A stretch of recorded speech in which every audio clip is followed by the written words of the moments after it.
The exciting part, the resolution or the decision of the Honorable Supreme Court on the issues raised by the parties before them.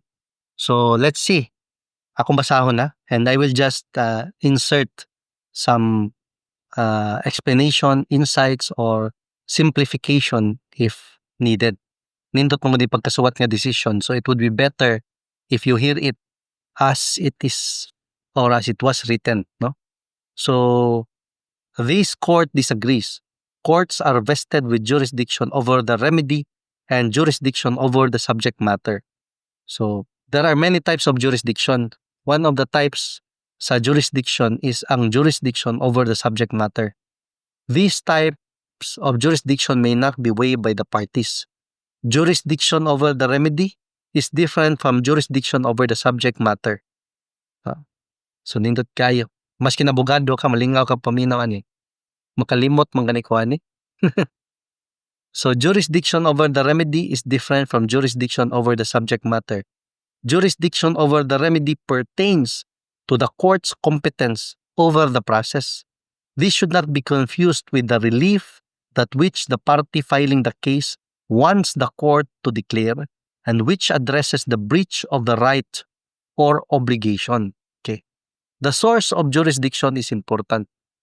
Generally, jurisdiction over the remedy is provided by the rules of court. Thus, it is mainly a procedural matter which this court, the authority that promulgates the rules of court, may change ad hoc or clarify the application or interpretation of in proper cases.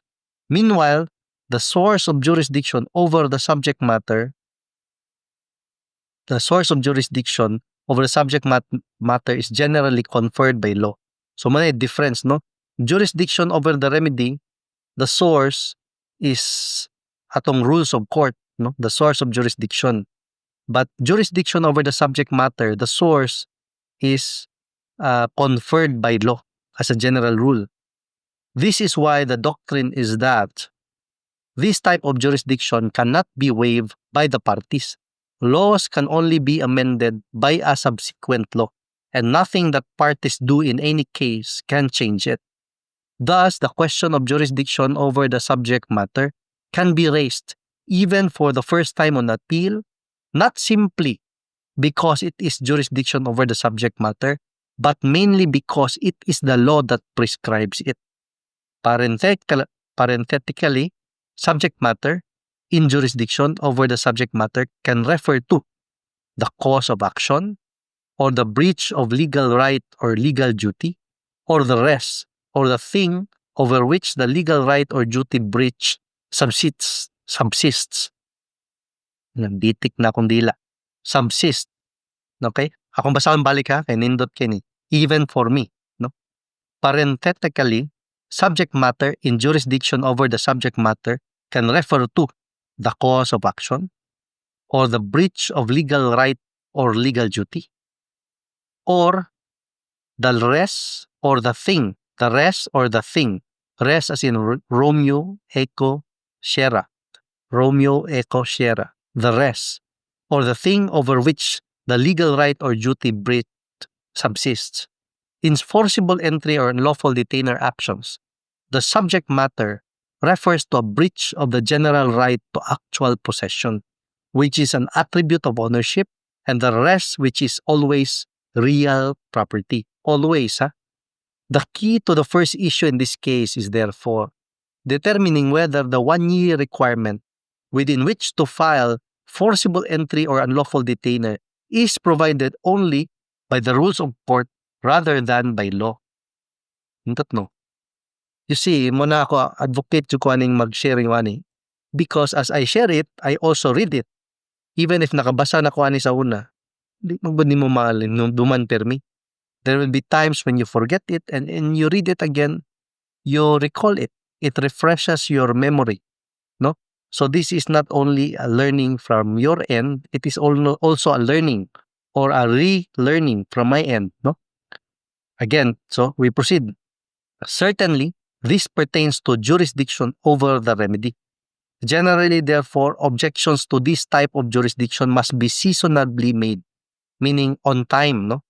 dili late.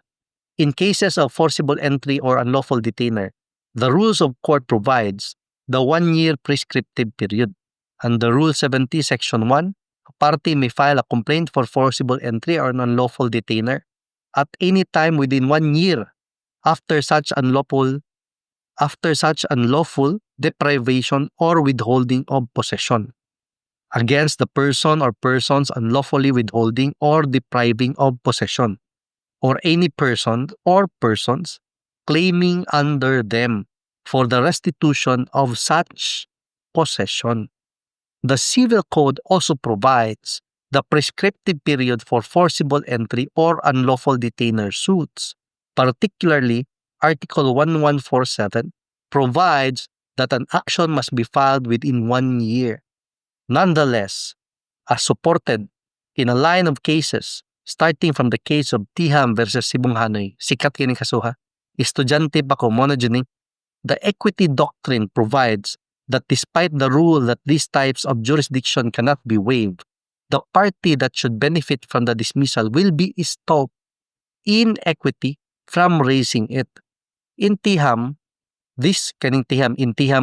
in the case of Tiham versus Sibong Hanoy, it was a case previously decided by the Honorable Supreme Court where kaning jurisdiction and the defense of jurisdiction being defense of lack of jurisdiction belatedly raised. Mura siyang accept gyapon sa korte, no? If my memory is correct. This court held that even though questions on jurisdiction may not be waived, estoppel by laches precludes a party from invoking lack of jurisdiction when it actively participated during trial. Muna'y condition, when it actively participated during trial. Kay kung imo mo ning dawaton mo cheating masad hapit ta mahuman karon pa kamo pasaka ni nga dipinsa.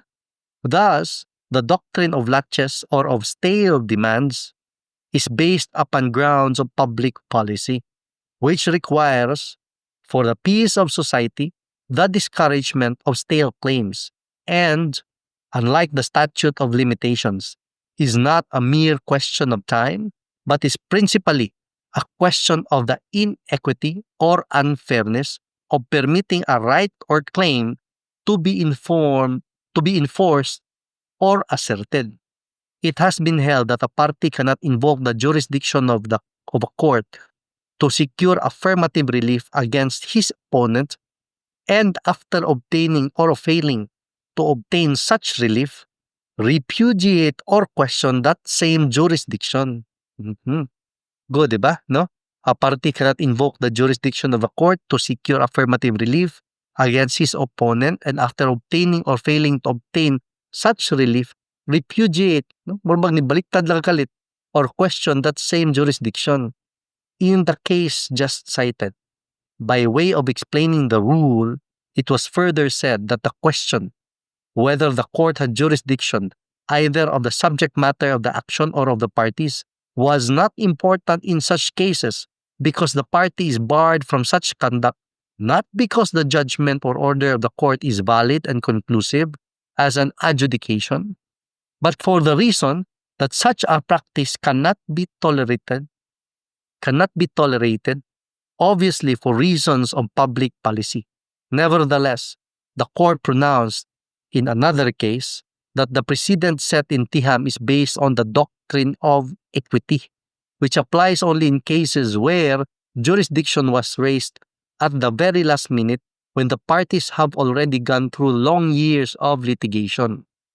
This court further held that Tiham will only apply the case of Tiham, no? The doctrine in the case of Tiham will only apply when given the circumstances of case, allowing the belated objection to the jurisdiction of the court will additionally cause irreparable damages and therefore injustice to the other party that relied on the forum and the implicit waiver.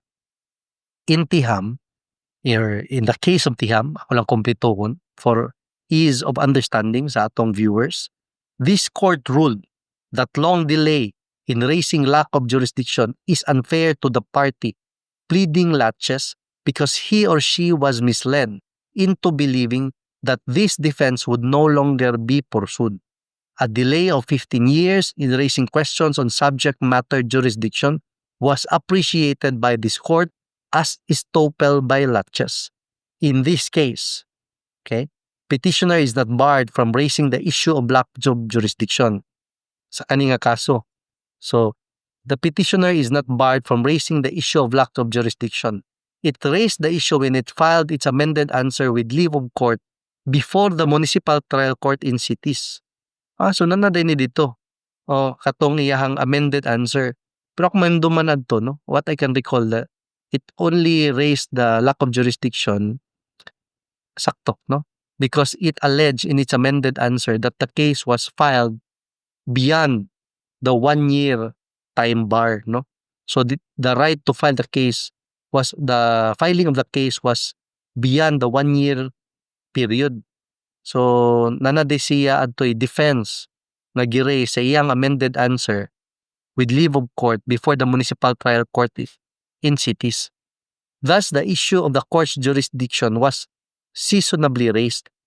Nevertheless, even if the court's jurisdiction was seasonably raised, even if this court disregards the amended answer, petitioner's contention is not deemed barred by laches, since it immediately questioned the court's jurisdiction without allowing trial to stretch into years.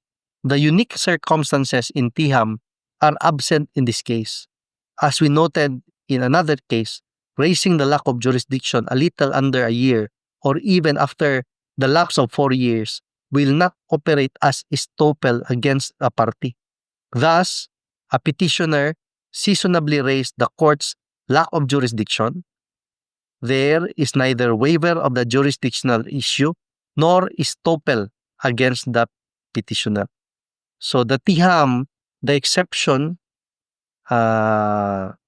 doctrine, no? The doctrine in the case of Tiham versus Sibong Hanoy, exception to the general rule, no? It did not apply to this case. Bottom line, why? The factual circumstances are not the same, no? Naman ko ni siya gitawag na to nga the principle of stare decisis. Sakto ba akong pag-pronounce? Na kung imong i-apply ang case precedent to a pending case, no? Atong i-simplify lang. Dapat pareha siya og circumstances. Ang facts ba mao-mao. Same og circumstances, same defense, same ang allegation sa complaint, same ang issues para mo apply ang ruling sa old case diha sa current nga case, no? So that was the first issue sa issue on lack of jurisdiction. So magbuhat ta og lain nga video para sa lahi na pud nga issue katong sa iyahang unod de jud, no? Naam nilain nga issue pa diri, di ba? Daghan tong issues gi-raise ang parties before the Honorable Supreme Court.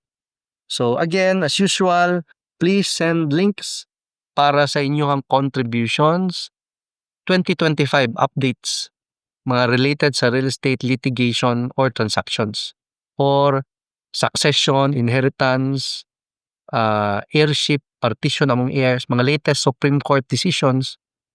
Okay po, links for kana sa mga darab cases, agrarian reform cases sa yuta, ang mga agricultural tenancy, saop, landowners, no? Kana mga retention limits, mga cases, updates, links, welcome kayo. Gov.ph website lang ang source sa link, ha? Ang ato adiri kay para sa yun nako pag-verify. So this is our co-learning channel. Our advocacy is learning, a way for us to learn how to avoid a land dispute. And if you are about to be part of a land dispute or you are already a part of any land dispute, to be able to find the way to choose peace, no? Peaceful means, peaceful ways, and peaceful ending. So you have my email, Viber, and WhatsApp. Pwede ninyo i-send ang link sa update nga inyo i-share na ko so that I can also share sa ato ang channel, no? Win-win. I get updated, I get to share to you. You can listen to the update after I verify it, after I authenticate it. Okay? So I will see you in the next episode.